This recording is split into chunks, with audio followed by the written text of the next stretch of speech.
Yeah, no, I mean, we were super excited to get Chi-Yu first round. And then I know that we saw a Volcarona on for a steal. I was not about to And let Volcarona go for 25. I was like, this doesn't even fit with the team, but I'm taking it if it's going for 50. Exactly. I mean, those are two Pokemon that have been dominating the meta in early Scarlet Violet already. So, and then we just definitely needed to get some hazards, Garganacl, and then round out the Firewater Grass core, able to get the Amoonguss and the Gyarados. Yeah, overall, it did not go how we planned, but I'm happy with how it's looking so far. Our plan was definitely something different. I don't think we got a single Pokemon that we initially planned for. Yeah, I kind of started us off just going for the Chi-Yu because I was like, you know what? I like the Chi-Yu. I'm going for it. I saw Haydunn just start bidding hard, and I was like, let's go. May have gone a little too crazy early because I was excited, but I think if I were to do it again, I would probably go with more of like a budget route, kind of wait for people to spend a lot on what they want really badly, and then just kind of take what's left, because I've seen a lot of people get really good S tiers for like 25, which is insane. So it's like you might not get exactly what you want, but there's still really good mods that you can kind of pick from and just make the best out of what's there for really cheap. Yeah, and I definitely think there's a few different ways to go about it in this. So like, I was definitely thinking if we wanted to go in for definitely like one S tier and then maybe 2 8 as well that we could really invest in, and then use the 25, 50 points on the other ones. So many different routes to take it that I feel like we still did really good going really heavy into a Pokemon that we knew was going to be very dominant, and then kind of picking up things around it to support. I think it went well. We had a little strategy going on. So far it's going well, but the key point is still coming in the future. Like I said, our key element we definitely wanted is still on the board. One was gone. We wanted Great Tusk. And that was gone for too expensive. I think a lot of people spend too much money early on. I mean, to be fair, 200 for enormous eye is not cheap as well, but that's the one I definitely want to use. And yeah. I feel amazing. I got Polt and Scizor. Kind of wild. I think the first round was hella fun, and then it kind of died down once people started getting like Greninja for 25, you know what I'm saying? But outside of that, it's been the first round was pretty fire. Looking to try and get Goldango or potentially Holt or Iron Valiant. And while I didn't get any of those three, I ran the prices up pretty substantially for the three. And we ultimately ended up getting like Mew for 125, which, like, even though it's not exactly a round one traditionally, is a really, really nice Gloomon for like the rest of the team to be able to be drafted around it pretty easily. So I'm pretty satisfied after round one. Honestly, we didn't plan on getting a Sun team at all. We kind of only pivoted to a Sun team because Torkoal was nominated super early, only for 25, and we ended up getting it for 50. So that changed a lot of our plans. But I think overall, our team has turned out super, super well. We got the mons that we set out to get initially, which were Roaring Moon and Glamora. I think that it's safe to say that we're going to be the champions. Steal, wasn't it? 75. Yeah. Walking away. I think that's a steal, that is. Well, obviously the Great Tusk pick we ended up going for 300 for. We just really wanted Great Tusk. Like, really wanted it. Yeah, it's the best rapid spinner in the game. It's very versatile. It's a brilliant Pokemon in general. So we just had to go for that one. Well, I'm currently participating in a draft league myself, which is more on the sort of standard playstyle, where you just get points and then it just goes down the draft order, and if you pick them out, you get it. And I think just in general, this is a very unique way of doing it. But I think you guys have set it up very well, and I think it's a very, very exciting way to do it. It's like you can just like also see how high Pokemon are in demand and what people are willing to pay for. I think it's a very cool way of doing it. So basically, the main thing that was going on here was that we realized that in order to beat the people at this game, we gotta make them spend all their money.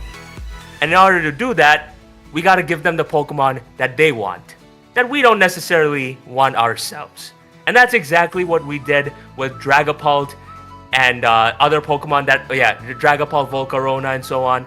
And in doing so, we let these people spend all the money that they want. And because of that, we got our first pick, aka Goldango, which is easily one of the best Steel-type Pokemon out there, with a really nice Ghost typing in its own, meaning that we can block their rapid spins, we can set up screens, we can make it rain, all that good kind of stuff. We saw Azumarill was available. It just seems like a good Pokemon all around this generation. Good typing, got some nice priority. Just pretty solid value amongst the A-tier Pokemon. So we said, hey, why not just drop a few dollars on it? And if people really want it, then like Uzi said, kind of fits our strategy, let the people get what they want, and we'll figure it out from there. But they let us have that one, so that was great. And yeah, we got Azu. Because we took our time and let these people vote for, spend all their money on the Pokemon that they want. We were mainly looking for two potential options: Baxcalibur or Dragonite. Now, Baxcalibur, we couldn't take it. Every single one of these competitors, they could not take the dragon of their choice because they already got one. And as a result, I chose Dragonite. We, the Bullet Punch Club, chose Dragonite, and we had the heist of the century because we only spent $25 on what is easily the best Dragon type in the Generation 9 Draft League metagame. And for that, all that's left to say is that it's just too sweet. So it started off good enough. Well, when we first got here, it didn't start off the greatest because Dell wasn't here and he had all of our written down. This is our budget. This is, the max bid we're willing to go on X Pokemon. This is what we want to pair with it, things like that. He had it all written down and he wasn't here. So right before the draft, I opened up my notepad on my computer and just kind of threw down words. And I was like, I remember talking about this and trying to get this. So Valiant was a mon that he really, really wanted to try and use. And our max budget for it was 300. So getting for 225 was perfectly great too.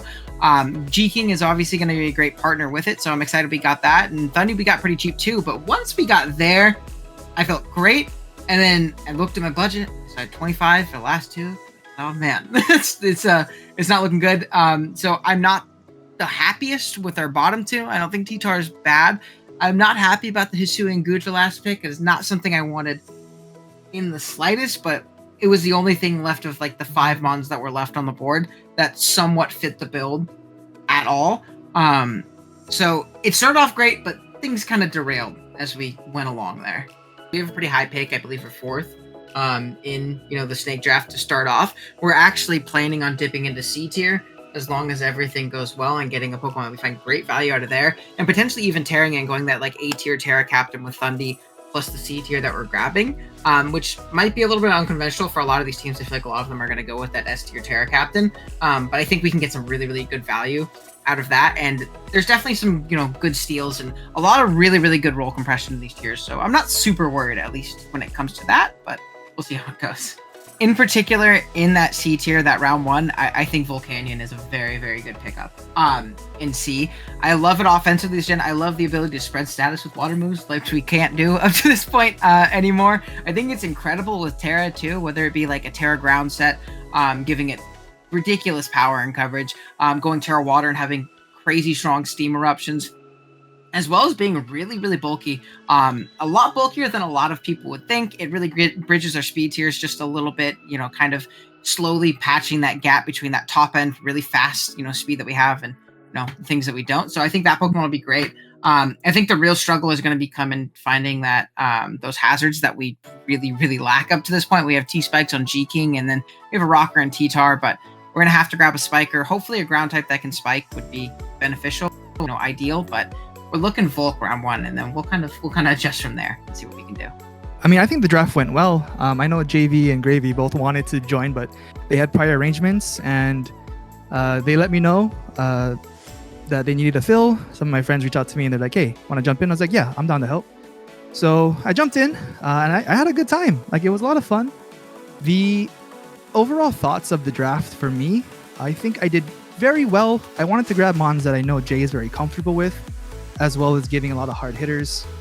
And I think I started off getting Skeledirge. So when I saw that come up, I know Jay really enjoys that mon. It's a hard hitter. And it was going for fairly cheap. So I was like, why not? I got Tornty for 25 points, and that I didn't expect. I was ready to go for like 100. I think the biggest thing I wanted to talk about is the Urshifu coming at the end of the draft there. Because I was able to secure the mons that I really wanted early for cheap, I was like, there's no reason to not. I blew the entire 275 dollars I had left on Urshifu, securing it, and I think it's a pretty good team. Yeah, I think that was overall I like the team, and I think Jay's gonna like it too. This draft went pretty well for me for the most part. I drafted for Kelly, obviously, so it wasn't exactly what I was going to do since I wanted to get what he wanted to do. But he got the pick he wanted the most. He got Baxcalibur. That was really awesome. I think the only two bad things that happened in this draft for me was Glamora being the very first A tier being taken. He wanted that really badly, so that was fun. And then Vepsis Frosted sniping me live after we had talked about it, so that was fun too. I know he liked Hazard Control, and you know, Glamora's a spinner, and I was going for a few other spinners as well. I put a little bit on Tusk. I tried getting Treads. None of that worked out for him. So that's something we're going to hope to fix a little bit later in the draft. But I think I made up for it with just the raw power that his team has. But besides that, we got all the picks he wanted, and he can fix up the team going forward. But I think he's going to enjoy the Monty likes.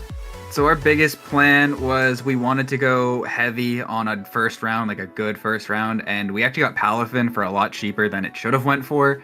So we really started off well there, and then I went initially for Annihilate as the second S tier just to kind of upbid it, and it was kind of like, if I get it, oh well. But we actually ended up getting Annihilate, which made us really happy because obviously it's the D.Rey's favorite Gen 9 Pokemon, and it's just a really good mon overall. So Palafin Annihilate was a super solid start for us, and we were super happy with. And we knew we had to sit. I knew I had to sit because I wasn't going to get any of the good A tiers at that point because we had a little budget to work with. So I planned around getting some of the more lesser explored A tiers, primarily being Goth. I was planning on getting Gothitelle from early on. So the fact that it came all the way back at the very end was just perfect. And overall, we knew going into the snake phase, we had first pick, so we really placed our plan around that as well. So we had a lot to work with, so we really didn't need to plan out our draft for the most part because we knew we had that safety blanket in the first round of the snake draft portion and the wheel pick in the future rounds after that. I was talking with Owen, who was drafting for the Coilers. He was really stressing about what he could get out of A because his options were super limited, but because of us getting Palafin, Annihilate, and our plans for down the line in the snake draft, we had a lot of options that we could burn through, and there were a lot of Pokemon that I got to nom for the drafting phase in A that it was very low risk to do. If, like for example, Grimmsnarl was one of the first things I threw up there. Grimmsnarl, if we got it, worked amazing with our team. If we didn't get it, it's not like we had our heart set on it. So there was a lot of things in A, despite being a lot of Pokemon that, there were a lot of low risk Pokemon for me to nom where it's like, if I get it for the 25, awesome, it works great with our team. If I don't, I have other plans down the line. So I had a lot of A tiers luckily to work with. As a whole, I think it is an illegal crime that Terra Dragonite went for 25. I think all coaches need to be severely reprimanded for letting that happen. Because that should just be a crime. That's not okay. Thankfully, for the most part, at least the beginning went as planned by getting Iron Bundle, which was top on her list. Well, our plan was kind of actually to nominate something that I didn't particularly want and just get people to spend some points to hopefully get some good S tiers, kind of mid-range. And I'll say that went pretty well. Because we got Palafin in first and it got so decently expensive, so that was pretty good. Yeah, that was pretty much the plan at that first. We didn't want to commit with the first auction that we would do that we're gonna spend everything on it necessarily. It was mostly like, all right, let's put something out there that probably is gonna be generally popular and see what kind of prices people are willing to pay. And we always, I always had an idea that she really wanted Bundle, and that was mainly the one that was keeping eye on that when I will grab it, and hopefully it won't be too expensive. Yeah, and then making the rest of the choices based on, getting the bundle, what's gone, and how can we do this? And we kind of already had an idea that if we get Bundle, these are the ones we look at. And for the most part, something like a Landorusterian that we snagged on later on was pretty high up there towards the end because we wanted a good ground type. Hydreigon was actually something I was happy to hear she wanted to get very early. She never used it, and for me, it's my favorite mascot as Eastern Coast. So I was like, go all means, I'll be very happy if you do.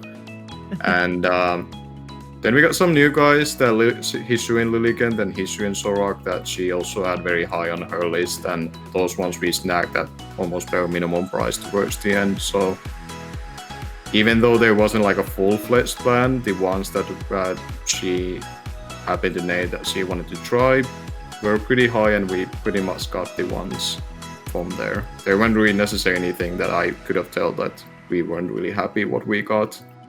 No, we were very happy with what we got, and I think we got like a pretty solid roster this far. I think it mostly like the auction part. I never been part of it like this, so it was pretty hectic, but also quite a fun to take part of. But I guess it also was kind of, I don't know, I guess it's, as an assistant coach, it was kind of difficult to like always have a final say on things that, alright, this is what I want us to do.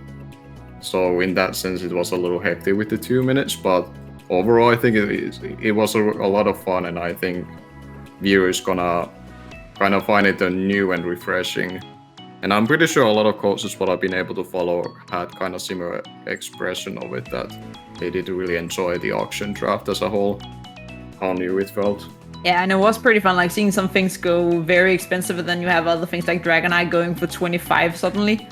That's also kind of fun to see the difference with how people have chosen to spend their budgets.